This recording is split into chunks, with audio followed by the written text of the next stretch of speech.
Tamil protesters have staged noisy demonstrations outside the hotel where Sri Lankan President Mahinda Rajapakse is staying during his controversial private visit to the UK.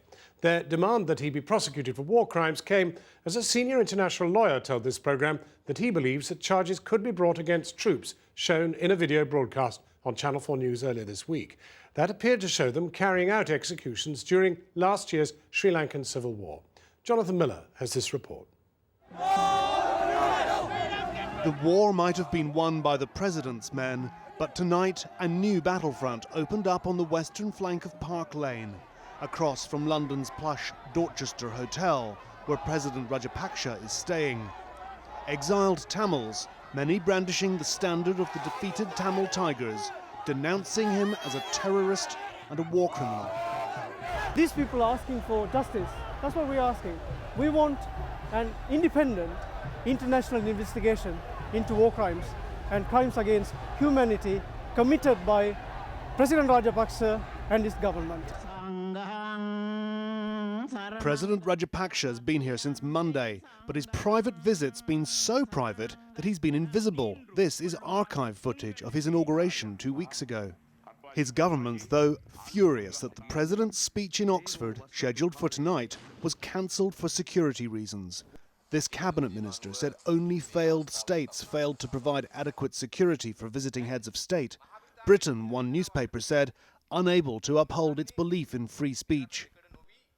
But in the brutal final showdown of the war last year, journalists and independent observers were barred from the conflict zone, where it's thought that up to 30,000 Tamil civilians were killed. Sri Lankan journalists who've asked too many questions have been murdered or disappeared. Since Channel 4 News was expelled from Sri Lanka at the end of the war, we have sought to ask questions about accountability for possible war crimes. This has drawn the ire of the Sri Lankan government. We've also wanted to ask the President, as Commander-in-Chief, why he continues to refuse demands for an independent investigation into what happened. All our requests for interviews have been declined. But we were invited to a news conference this afternoon at the Sri Lankan High Commission, addressed by the Foreign Minister. Why has the government of President Rajapakse not allowed an independent, impartial, international inquiry into these allegations? Because we have put in place what we consider to be the best and the most effective and the most pragmatic mechanism. Now, since you asked me that question, I would like to tell you that the timing of all this is very significant.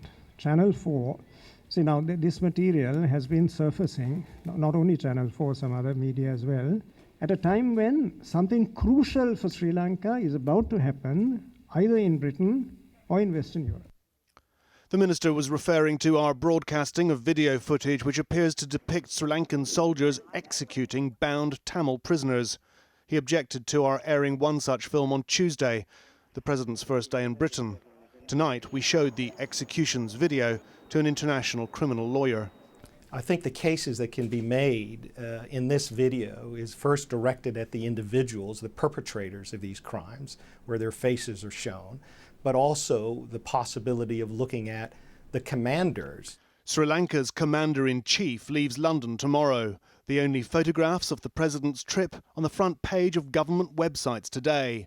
Images of yesterday's private meeting with Defence Secretary Liam Fox, which parliamentarians today said sent the wrong signal. Tomorrow, the Global Tamil Forum will apply for an arrest warrant on war crimes charges against a Major General who's in the president's retinue. If his visit to Britain was an attempt to turn a new page, all it's actually done is highlight uncomfortable questions about Sri Lanka's turbulent past. Jonathan Miller in London's Mayfair.